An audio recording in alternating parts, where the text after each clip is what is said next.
présente Marie Terrier, que j'ai eu la chance de rencontrer à une autre conférence, .js, il y a quelques années. Et donc, je suis super content de la voir à Nantes, cette fois-ci, avec nous.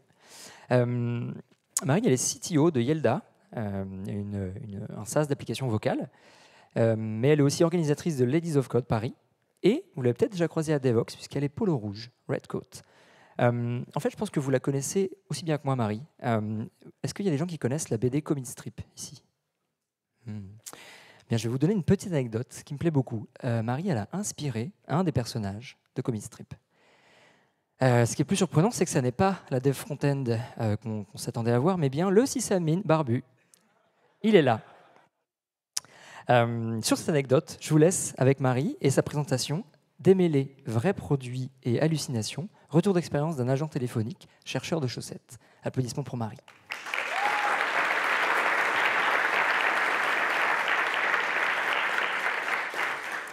Bonsoir à tous. Alors, je suis ravie d'être ici ce soir et surtout, je suis ravie de vous voir aussi nombreux parce que je pensais que personne ne se motiverait pour aller voir une sombre histoire de chaussettes. Donc, je vais vous amener avec moi dans un petit récit. Il était une fois Marie, c'est moi, CTO et reine de la tech chez Yelda. Qu'est-ce que c'est Yelda? Donc, c'est un SaaS d'agents vocaux. Alors, qu'est-ce qu'un agent vocal? Vulgairement, c'est juste un chatbot au téléphone. On existe depuis à peu près 7 ans. Donc, notre tech a démarré avec les technologies qui existaient il y a 7 ans. À l'époque, on s'est basé sur de la NLP. Est-ce que des gens savent ce que c'est, histoire que ouais, pas des masses. Donc, NLP, c'est pour Natural Language Processing. C'est une branche du machine learning. Et en gros, l'objectif, c'est d'avoir un set de phrases avec des libellés. Et après, l'idée, c'est que quand un utilisateur va dire quelque chose, on va essayer d'y assigner un libellé. Donc, on se base sur un score. Si le score est suffisant, on peut effectivement assigner ce libellé.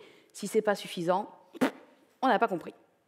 Donc, nous, pour rappel, on travaille au téléphone. Et ça, c'est hyper pratique parce que du moment où, en fait, on a l'intention, on a déjà préparé les réponses et on a aussi déjà généré les audios, donc on peut direct les streamer.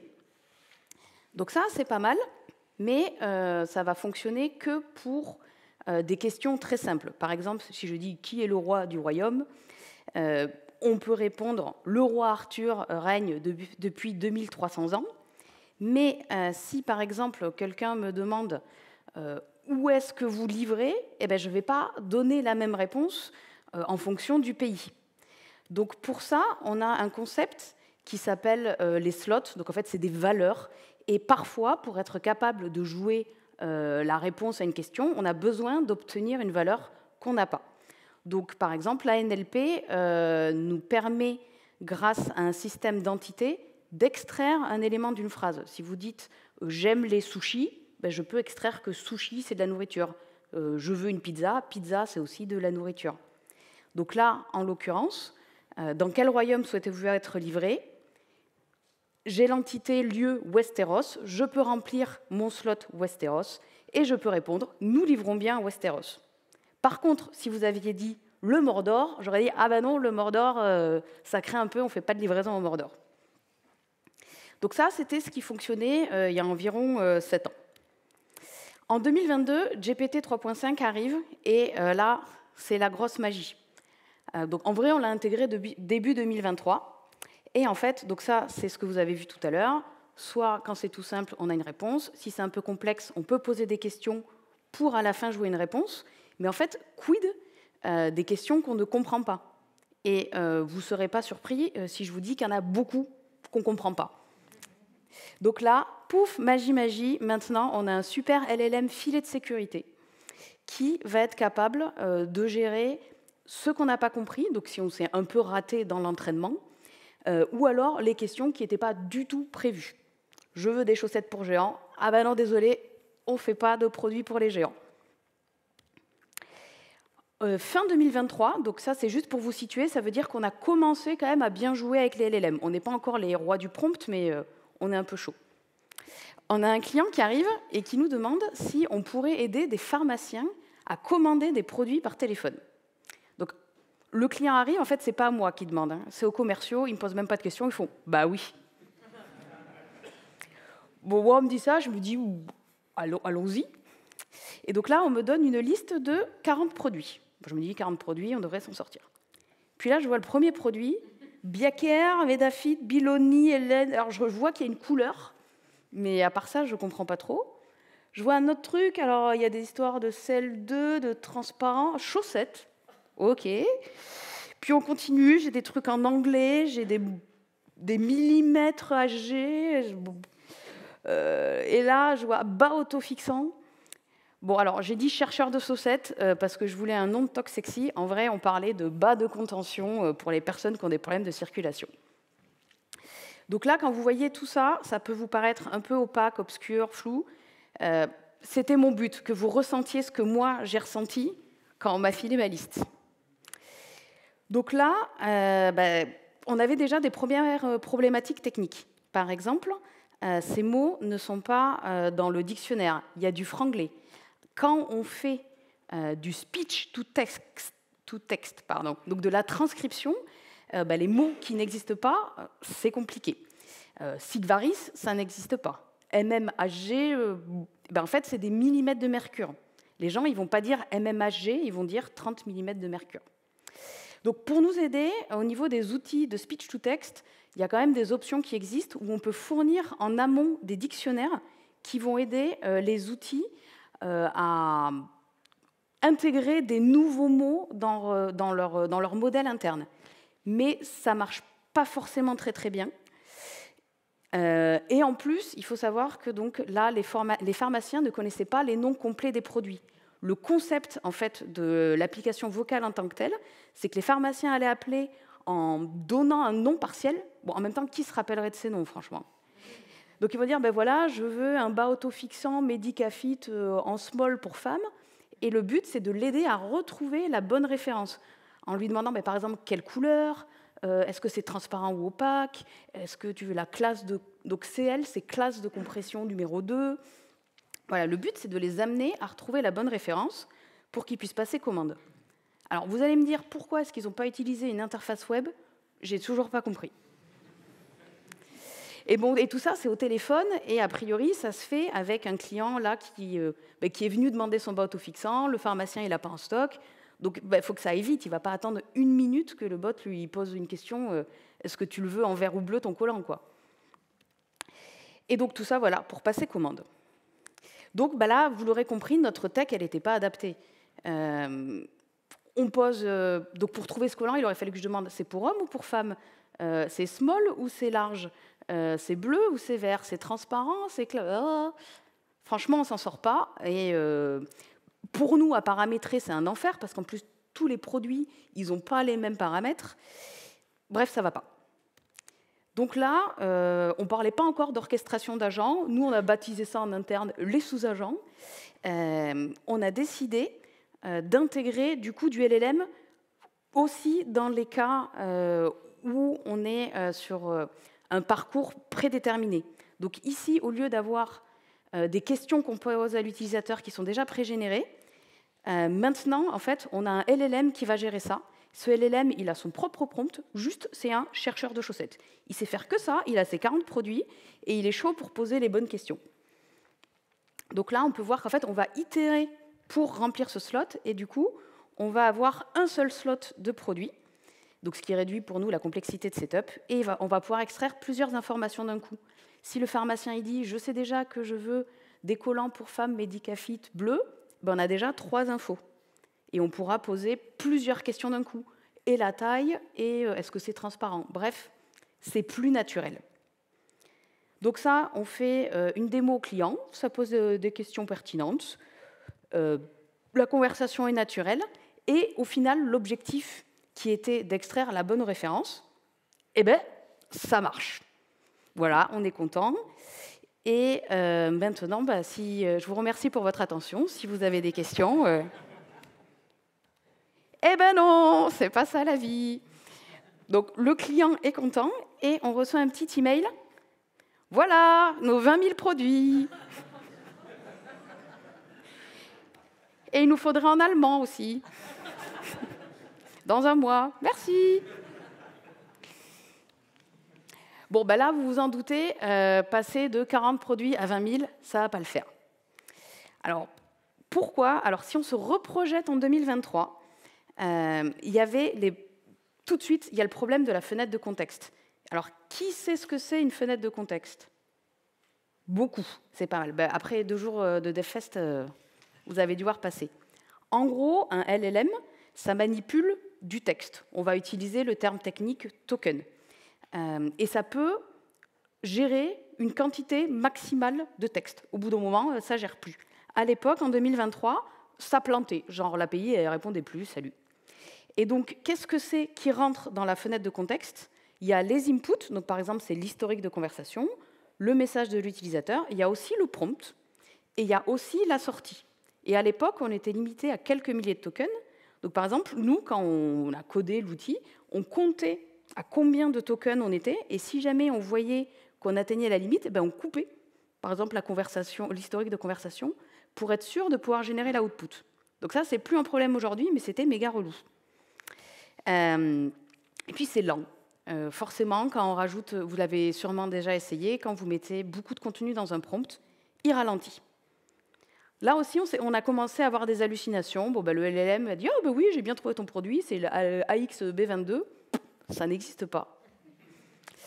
Donc, on a dû tout recommencer. Donc, bon, moi, j'ai essayé de faire ma finode et j'ai essayé de reproposer, de poser 20 000 questions. Évidemment, je me suis fait recaler, mais bon, on avait signé, il fallait sortir un truc. Donc, on a essayé une méthode un peu alternative. On s'est dit, bah, peut-être qu'on peut poser un petit peu de questions pour avoir des groupes de produits qui vont ensemble. Par exemple, tous les Medicafit pour femmes en classe 2. Mais ça restait toujours trop lent, on avait toujours des hallucinations, parce que globalement, à ce moment-là, au-delà de 80 produits d'un coup, ça hallucinait. Et je vous laisse faire les calculs, mais de passer de 20 000 à 80, ça faisait quand même beaucoup trop de catégories. Ça n'allait pas. Alors, j'ai mis RAG ici, le Retrieval Augmented Generation. Qui connaît? Bon, pareil, bah, quasiment tout le monde, donc je ne vais pas trop détailler. Bon, je ne sais plus si à l'époque, je connaissais le mot quand on a essayé ça. En gros, on a essayé de mettre la data dans une base de données. Alors, une base de données standard, de toute façon, ça ne servait à rien, parce qu'on n'aurait jamais eu l'intitulé exact du produit. Si on avait essayé de découper par catégorie, de toute façon, il fallait poser toutes les questions, donc ça ne marchait pas non plus. On s'est dit, on va tenter la base de données vectorielle. Les gens commençaient à en parler, on ne connaissait pas. Ça n'a pas du tout marché, parce que il n'y a pas vraiment de différence. En fait, il y avait trop de choses qui ressortaient, ça n'avait aucun intérêt. Donc là, on était un peu bloqués. Et on a eu une idée. On a repensé à un talk de Tim, ici présent, d'Algolia. Donc, pour ceux qui ne connaissent pas Algolia, en 2 mots, déjà, vous pourrez voir le talk de Tim. Et surtout, c'est un moteur de recherche très rapide, donc rapidité, et qui est plutôt, qui permet de faire de la fuzzy search. Donc, qu'est-ce que ça veut dire? Nous, dans notre cas précis, en fait, ça nous a permis de gérer les erreurs de transcription et les synonymes. C'est-à-dire que, par exemple, quand un client, au lieu de dire Sigvaris, c'était traduit en Sivaris, moi, je pouvais mettre des synonymes Sigvaris égale Sivaris. Et si j'envoyais Sivaris, j'avais mes produits Sigvaris qui reviennent. Pareil, pour tout ce qui est un peu erreur de transcription, je pouvais définir une tolérance à l'erreur. Donc ça, en fait, ça nous a permis de vraiment avoir beaucoup de résultats qui remontaient. Pareil, mes histoires de millimètres de mercure, il y a 36 façons de le prononcer. J'ai pu faire plein de systèmes de synonymes qui font que, peu importe la façon dont le client prononçait des termes techniques du produit, on arrivait à faire un match en DB. Ça ignorait aussi certains mots, parce que des fois, quand les pharmaciens ils disent « je cherche tel produit », ils pouvaient parler pendant 5 minutes avant, et tout le bruit avant, on s'en fout un peu. Alors, comment ça se passe? Parce que là, c'est bien mignon, je vous ai dit on fait du RAG, mais c'était un poil plus compliqué que ça. D'abord, il fallait extraire le nom. Et en fait, je ne pouvais pas utiliser de la NLP standard, parce qu'on avait besoin de l'historique de conversation, si vous vous rappelez, il me dit d'abord 3 caractéristiques, puis après il me dit que c'est bleu, puis après il me dit que c'est classe 2. Donc en fait, on a un LLM qui lit l'historique de conversation, qui a une liste de produits un peu standard et qui reconstruit un peu au talent un nom de produit. Et c'est celui-là qu'on va envoyer à Algolia. Algolia nous renvoie en fait la liste de produits les plus probables qui correspondent à ce produit-là. Et nous, en fait, on a intégré cette liste de produits probables limitée à 40, comme ça on est sûr qu'il n'y a pas d'hallucination et que ça va vite. Ce LM-là, il pose les questions à l'utilisateur, donc il peut lui dire est-ce que c'est bleu, est-ce que c'est pour femme. Et on a eu besoin d'un troisième LLM. Lui, comme on avait trop peur des hallucinations, lui, il évaluait en fait si on avait bien trouvé le produit et surtout si la conversation était bien terminée. Donc ça, c'est ce qu'on a mis en prod. Et donc, bon, apprentissage, je pense que ça, vous le savez tous, mais nous, on l'a appris à la dure, plus le prompt il est long, plus c'est lent, plus ça hallucine, plus les coûts augmentent. Mine de rien, quand on a blindé les prompts, ça avait un coût. Conversation plus instable, ça, on ne l'avait pas trop vu venir, au-delà des hallucinations sur les produits. Quand on avait des prompts trop longs, le LLM avait tendance à vouloir vivre sa vie. Il avait une mission, chercher des chaussettes, et là, il se mettait à parler problèmes de pression sanguine et tout. Enfin, c'est pas ton job. Donc, répartir les missions entre des agents spécialisés, ça nous a permis de reprendre le contrôle et de gérer ces hallucinations. Alors ça, je vais en parler brièvement. Quand vous faites du web, vous avez tous été confrontés aux techniques modernes pour vous faire patienter avec des petits loaders, des effets. Quand c'est bien fait, des fois, une requête, elle prend 5 secondes et vous le sentez à peine. Je peux vous dire qu'attendre 5 secondes au téléphone avec un blanc, c'est long. Donc en fait, il y a toute une technologie du UX vocal qui se développe. Donc par exemple, il y a des gens, ils vont mettre un bruit de fond, comme s'il y avait des gens qui tapaient à l'ordinateur.